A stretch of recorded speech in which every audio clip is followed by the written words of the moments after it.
Cara, saindo um pouquinho do futebol, vamos voltar para aquele setembro de 2007, lá se vão 12 anos, quando o Brasil descobriu que você estava passando por um drama, né, que a coisa era seríssima. A gente era vizinho na época, Foi um acidente, morava na Vila né? Leopoldina e de vez em quando eu te encontrava ali na Casa London. Sim. O Casão tava lá na tomando Leopoldina, cerveja gringa. Eu morava na frente ali. Sim, eu morava ali na Guaipá. E aí o Casão tomando todas ali, até aí, grande coisa, eu também tava tomando todas, cada um toma ali, se vende umas cervejas gringas antes disso virar modinha.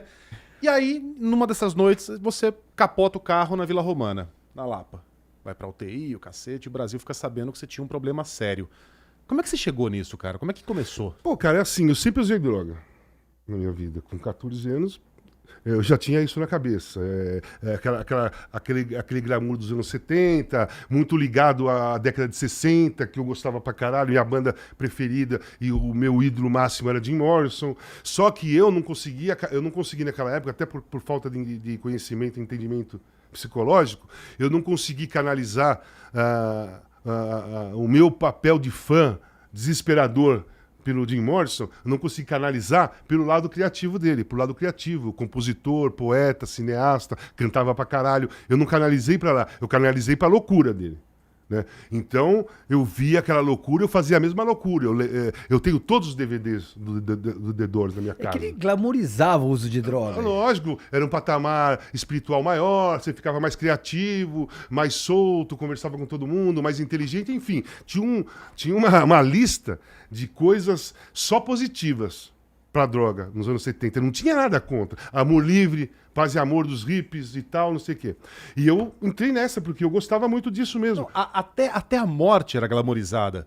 Jim Morrison morrendo numa banheira em Paris, morreu Janis cedo. Joplin, cenário. Morra cedo, deixa um cadáver bonito, Jimi né? Hendrix, né? Janis Joplin. A Janis Joplin, aquele negócio. E realmente, os meus ídolos são esses, cara. Eu só ganhava quadro da Janis Joplin, livro, biografia, porque a minha ligação era essa mesmo. E a minha turma de colégio, a gente tinha uma turma gigantesca, que ela se dividiu no meio, porque uns começaram a fumar maconha, outros não, mas continuava junto. Era legal, a gente viajava todo mundo junto, mas a turma foi dividida por causa disso. Então a droga sempre esteve presente. Só que assim, cara, eu acelerei naturalmente as coisas. Porra, eu já tomei droga injetável logo em 79, eu tinha 16 anos. Aqui no Brasil tinha isso? Tinha, cara, tinha. Pô, assim, não vou falar nos meus amigos, conhecidos, mas muita gente tomava droga injetável nos anos 70, início dos anos 80, muita gente. E eu entrei nessa e, assim, cheirei cocaína, tomei ácido, fiz um monte de loucura. Fiquei 8 anos sem usar nada na Europa, voltei pro Rio, também não usei nada, voltei para São Paulo, voltei à rotina normal que eu tinha antes com meus amigos. Não estou culpando meus amigos, não. Eu nunca culpei ninguém. E acho que quem fala que começou a usar droga por causa dos amigos é mentira. Você faz aquilo que você quer. Ninguém coloca um canudo no seu nariz, nem empurra um baseado na sua boca. Tudo que você faz é porque você faz. Né? Então eu reconheci isso há um tempo na internação, comecei a reconhecer isso, porque você sempre fica jogando, meu amigo. A pessoa se vitimiza quando na verdade o maior responsável é você mesmo. Aí eu fiquei 8 anos, voltei para São Paulo, começou a pegada de novo. Aí o que aconteceu? Eu sempre fiquei esperando o momento de eu parar de jogar. Esses 8 anos você ficou limpo porque sim? Porque eu fui lá por causa da minha família. Na Itália, em Portugal? Portugal foi a primeira vez que eu tomei heroína. Fiquei com tanto medo de viciar, e fiquei viciado mesmo, que eu fui pra Itália, pensei só na família. Eu tinha um filho de 1 ano, depois nasceu um outro filho meu na Itália, depois nasceu outro filho meu na Itália, lá em Turim. Era treino, casa, saía pra jantar com a minha mulher, um vinhozinho, nada mais que isso. Nada mais que isso. Em Portugal, no Porto, você jogou depois de picada? Não.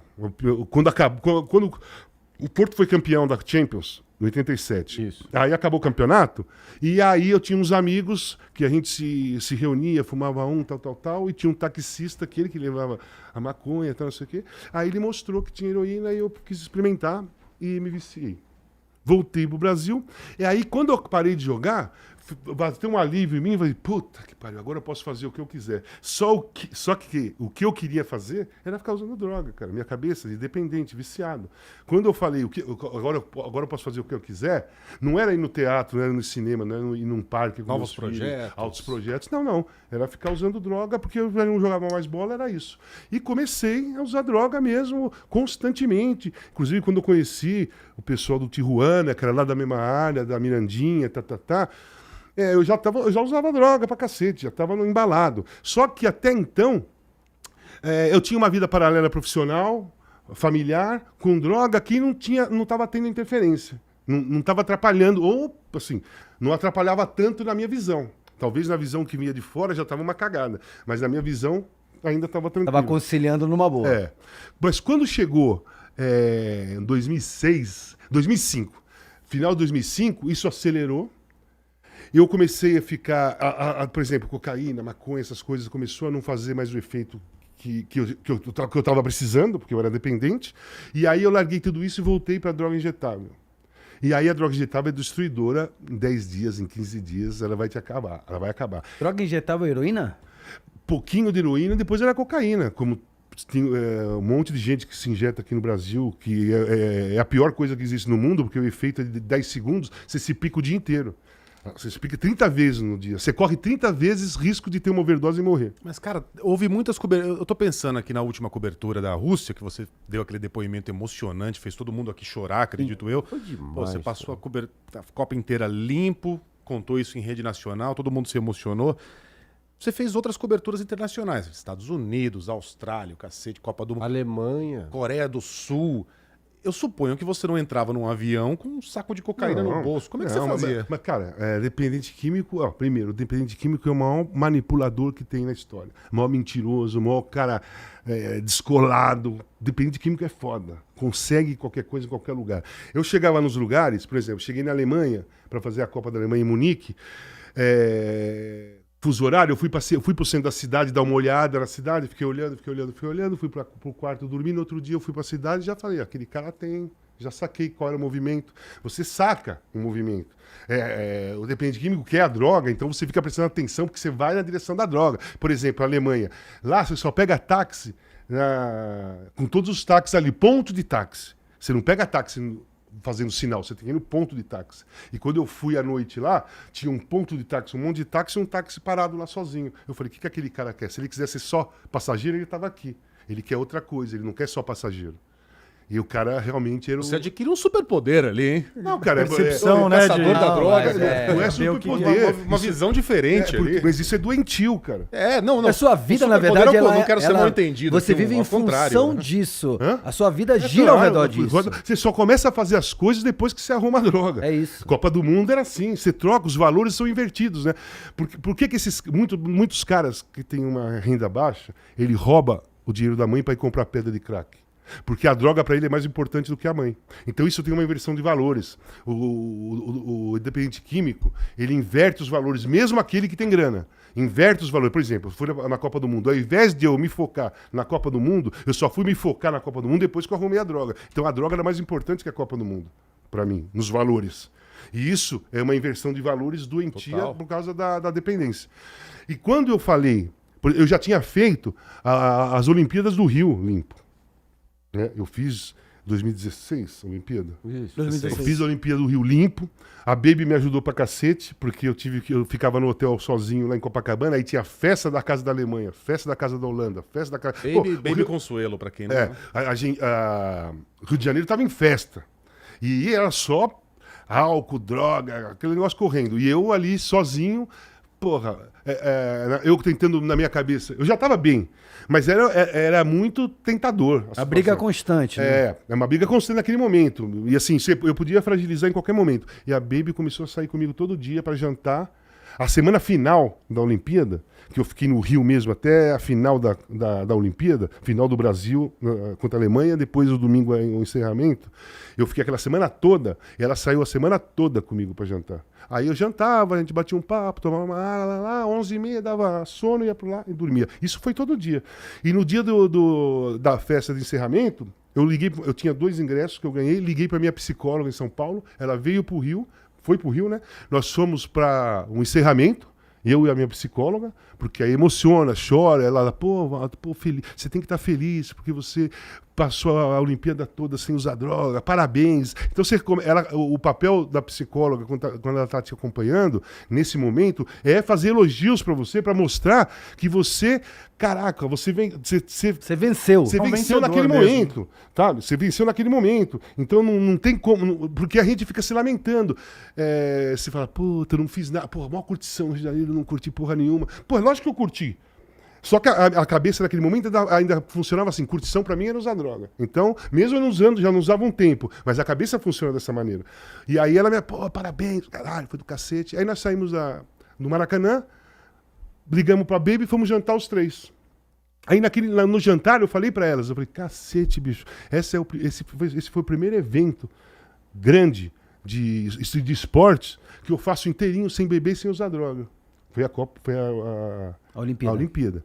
Pô, legal, parabéns. Tá. Só que eu, como eu sou um cara perfeccionista, e por isso que eu consegui me tratar e me trato até hoje bem. Por exemplo, ontem eu fui no cinema com um psicólogo. Porque eu não preciso mais, eu não tô mais. Eu peguei hábito e eu gosto de sair com psicóloga ou com psicólogo. Você contou isso no livro em que você expõe seus demônios, que em determinado momento saía só com psicólogo. Você ia num boteco ali, tinha que o cara ia ao banheiro junto. Só psicólogo. Hoje em dia eu não preciso mais, mas eu chamo eles quando eu não tenho companhia. Pô, ontem eu fui fazer terapia, fui ver um filme argentino, o Darín, A Odisseia dos Tontos, que é muito bom filme. Saiu essa semana, tá no cinema. E eu não tinha ninguém para ir meu psicólogo. Você tá afim? Você tá livre para ir no cinema? Eu vou com você. Aí nós fomos. Só que faltava para mim eu fazer um evento desses fora do Brasil para que eu conseguisse lidar sozinho, sem a ajuda do psicólogo, né? E outra, Copa do Mundo é mais de um mês. A Copa do Mundo é mais de um mês, é só festa também. Você dorme de fogo, né? Você dorme pouco, come pouco, um jogo atrás do outro, viagens e tal. Uma coisa, o pessoal acha que vai passear. Então, exatamente. Mas ao mesmo tempo é muito divertido. Claro, é bom pra cacete. Imagina, mas o melhor trabalha o limite. Só que, por exemplo, o dependente químico, ele tem uma lista, pelo menos eu tenho a minha lista de comportamentos de gatilho para uma possível recaída, que é cansaço, fome, né? Solidão. É uma lista que fazia com que eu usasse droga no passado e que eu tenho que fazer, eu aprendi a fazer diferente. E eu queria ir para a Copa do Mundo, para mim eu precisava ir na Copa do Mundo, passar por tudo isso e lidar sozinho, né?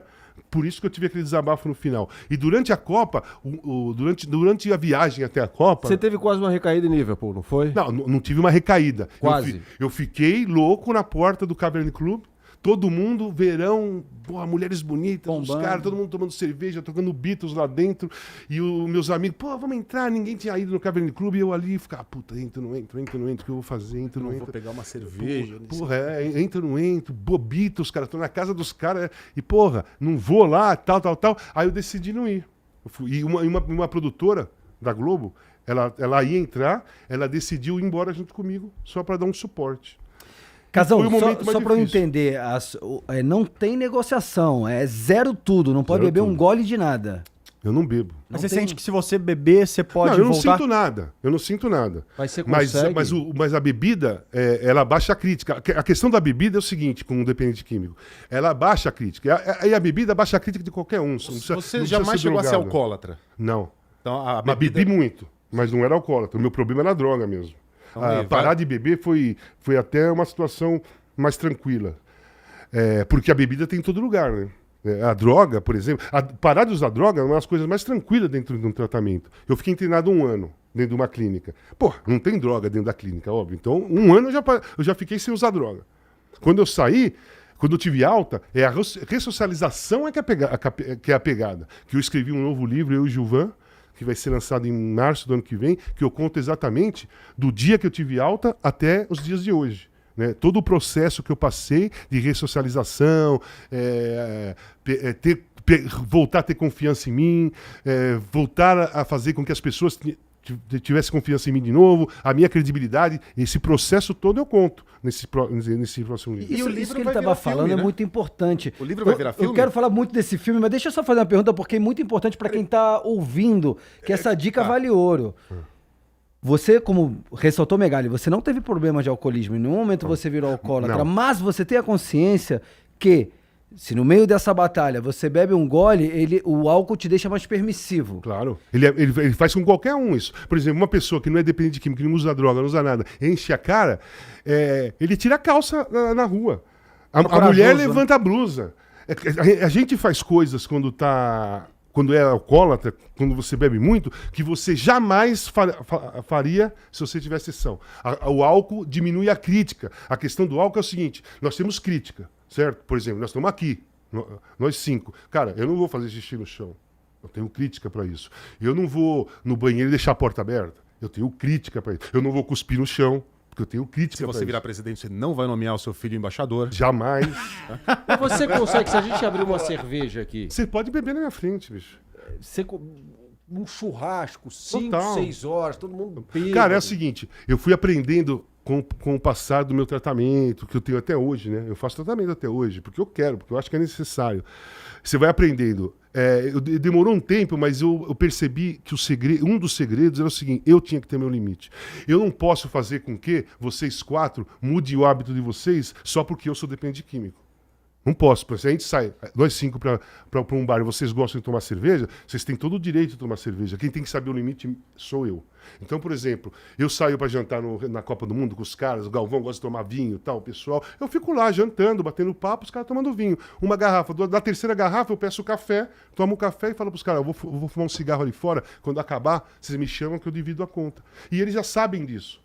Então, é assim, o limite tem que ser, o limite vem para mim. Eu sou problemático, eu sou doente, eu que tenho dependência química, não são vocês. Então, é muito injusto sair nós 5 e eu falar para você, ó, por favor, não tome nada, né, pra minha frente. Cara, eu tô tentando fazer com que vocês não façam uma coisa que vocês gostem, vocês não são doentes, não são nada, quem é doente sou eu, isso não tá certo. Então, eu aprendi a desenvolver o meu limite. Então, por isso que eu vou em churrasco, eu saio para jantar com as pessoas, eu vou em festa às vezes, que eu fico lá, cara. Fico lá. Eu mesmo sei meu momento, cara. Eu me toco. Quando o pessoal começa a ficar um pouco alegre, eu falar alto, ou dar aqueles tapas nas costas. Hora de sair fora. Eu falei, meu momento... Pega o chapéu, vou embora. noitada, acabou Acabou. pra você e faz